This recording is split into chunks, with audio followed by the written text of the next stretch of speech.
ಆತ್ಮೀಯ ಸ್ನೇಹಿತರೆ, Kannada success academy YouTube ಚಾನಲ್ಗೆ ಸ್ವಾಗತ. ಸ್ನೇಹಿತರೆ, ಈ ಒಂದು ವಿಡಿಯೋದಲ್ಲಿ ನಾವು ಭಾರತದ ಪ್ರಾಕೃತಿಕ ವಿಭಾಗಗಳು ಎಂಬ ಅಧ್ಯಾಯದ ಸಂಪೂರ್ಣ ಪ್ರಶ್ನೋತ್ತರಗಳನ್ನು ನೋಡೋಣ. ದಯವಿಟ್ಟು ಈ ವಿಡಿಯೋವನ್ನು ಕೊನೆಯವರೆಗೂ ವೀಕ್ಷಿಸಿ. ಹಾಗೆಯೇ ನಮ್ಮ ಈ ಪ್ರಯತ್ನ ಇಷ್ಟವಾದಲ್ಲಿ ನಮ್ಮ ಚಾನಲನ್ನು ಸಬ್ಸ್ಕ್ರೈಬ್ ಮಾಡಿ ಅಂತ ಹೇಳ್ತಾ,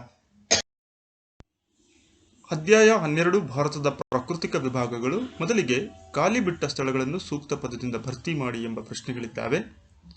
ಮೊದಲನೆಯ ಪ್ರಶ್ನೆ ಬಂದು, ಭಾರತವು ವಿಸ್ತೀರ್ಣದಲ್ಲಿ ಪ್ರಪಂಚದಲ್ಲಿ ಎಷ್ಟನೇ ಸ್ಥಾನದಲ್ಲಿದೆ ಅಥವಾ ಡ್ಯಾಶ್ ಸ್ಥಾನದಲ್ಲಿದೆ ಅಂತ ಕೇಳಿದರೆ, ಅದಕ್ಕೆ ಭಾರತವು ಇಡೀ ಪ್ರಪಂಚದ ಎಲ್ಲ ದೇಶಗಳಲ್ಲಿ ವಿಸ್ತೀರ್ಣದ ಆಧಾರದ ಮೇಲೆ ನೋಡಿದಾಗ ಪ್ರಪಂಚದ 7ನೇ ಅತ್ಯಂತ ದೊಡ್ಡ ದೇಶವಾಗಿದೆ ವಿಸ್ತೀರ್ಣದ ಆಧಾರದ ಮೇಲೆ.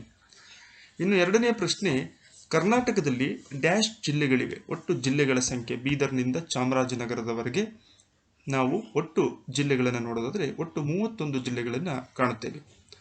ಭಾರತದಲ್ಲಿ ಡ್ಯಾಶ್ ರಾಜ್ಯಗಳು ಮತ್ತು ಡ್ಯಾಶ್ ಕೇಂದ್ರಾಡಳಿತ ಪ್ರದೇಶಗಳಿವೆ ಅಂತ ಕೇಳಿದರೆ, ಅದಕ್ಕೆ ಭಾರತದಲ್ಲಿ ಒಟ್ಟು 28 ರಾಜ್ಯಗಳು ಮತ್ತು 8 ಕೇಂದ್ರಾಡಳಿತ ಪ್ರದೇಶಗಳು ಇದ್ದಾವೆ.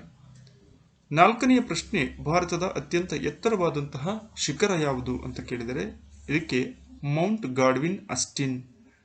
ಇಡೀ ಪ್ರಪಂಚದ ಅತ್ಯಂತ ಎತ್ತರವಾದ ಶಿಖರ ಅಂತ ಹೇಳಿದ್ರೆ ಮೌಂಟ್ ಎವರೆಸ್ಟ್. ಇನ್ನು ಭಾರತಕ್ಕೆ ಬಂದಾಗ ಗಾಡ್ವಿನ್ ಅಸ್ಟಿನ್.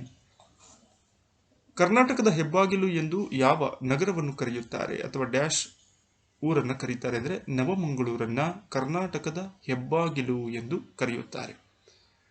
ಇನ್ನು ಕರ್ನಾಟಕದಲ್ಲಿ ಅತ್ಯಂತ ಹೆಚ್ಚು ಮಳೆ ಬೀಳುವ ಪ್ರದೇಶ ಡ್ಯಾಶ್ ಅಂತ ಕೇಳಿದರೆ ಶಿವಮೊಗ್ಗ ಜಿಲ್ಲೆಯ ಆಗುಂಬೆ ಕರ್ನಾಟಕದಲ್ಲಿ ಅತ್ಯಂತ ಹೆಚ್ಚು ಮಳೆ ಬೀಳುವಂತಹ ಪ್ರದೇಶವಾಗಿದೆ. ಇನ್ನು ಪ್ರಶ್ನೋತ್ತರಗಳನ್ನು ನೋಡೋದಾದರೆ, ಮೊದಲನೇ ಪ್ರಶ್ನೆ, ಭಾರತವು ಯಾವ ಅಕ್ಷಾಂಶದಿಂದ ಅಕ್ಷಾಂಶ ಮತ್ತು ರೇಖಾಂಶಗಳ ನಡುವೆ ವಿಸ್ತರಿಸಿದೆ ಅಂತ ಕೇಳಿದರೆ, ಇದನ್ನು ನಾವು ಭಾರತದ ಭೌಗೋಳಿಕ ಸ್ಥಾನ ಅಂತ ಕರಿತೀವಿ.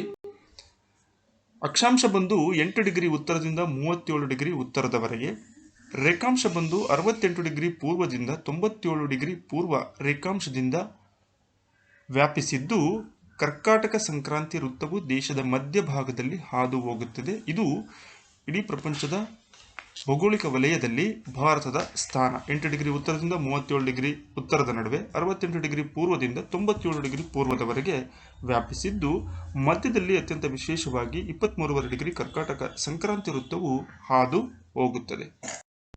ಮುಂದಿನ ಪ್ರಶ್ನೆ, ಕರ್ನಾಟಕದ ನೆರೆಹೊರೆಯ ರಾಜ್ಯಗಳನ್ನು ಪಟ್ಟಿ ಮಾಡಿ ಅಂತ ಕೇಳಿದರೆ, ಕರ್ನಾಟಕದ ನೆರೆಹೊರೆಯ ರಾಜ್ಯಗಳು ಅಂದರೆ ಸುತ್ತಮುತ್ತಲ ರಾಜ್ಯಗಳು ನೋಡಿದಾಗ ಆಂಧ್ರ ಪ್ರದೇಶ, ತೆಲಂಗಾಣ, ತಮಿಳುನಾಡು, ಕೇರಳ, ಗೋವಾ ಮತ್ತು ಮಹಾರಾಷ್ಟ್ರ.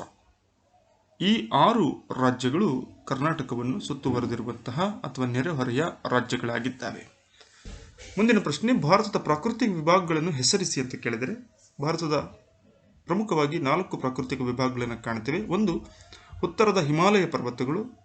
ಎರಡನೆಯದು ಉತ್ತರದ ಮೈದಾನಗಳು. ಮೂರನೆಯದು ಪರ್ಯಾಯ ಪ್ರಸ್ಥಭೂಮಿ.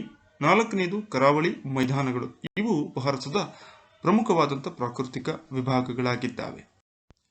ಕರ್ನಾಟಕದ ಪ್ರಾಕೃತಿಕ ವಿಭಾಗಗಳು ಯಾವುವು ಅಂತ ಕೇಳಿದರೆ, ಪ್ರಮುಖವಾಗಿ 3 ಪ್ರಾಕೃತಿಕ ವಿಭಾಗಗಳನ್ನು ಕಾಣ್ತೇವೆ. ಒಂದು, ಅರಬ್ಬಿ ಸಮುದ್ರಕ್ಕೆ ಹೊಂದಿಕೊಂಡಿರುವಂತಹ ಕರಾವಳಿ ಪ್ರದೇಶ.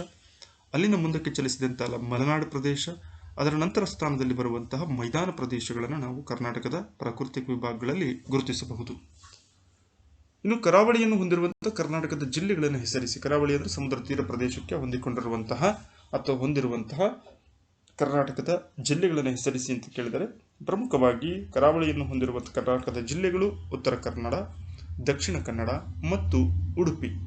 ಈ 3 ಜಿಲ್ಲೆಗಳು ಕರಾವಳಿ ತೀರ ಪ್ರದೇಶವನ್ನು ಹೊಂದಿರುವಂತಹ ಜಿಲ್ಲೆಗಳಾಗಿದ್ದಾವೆ.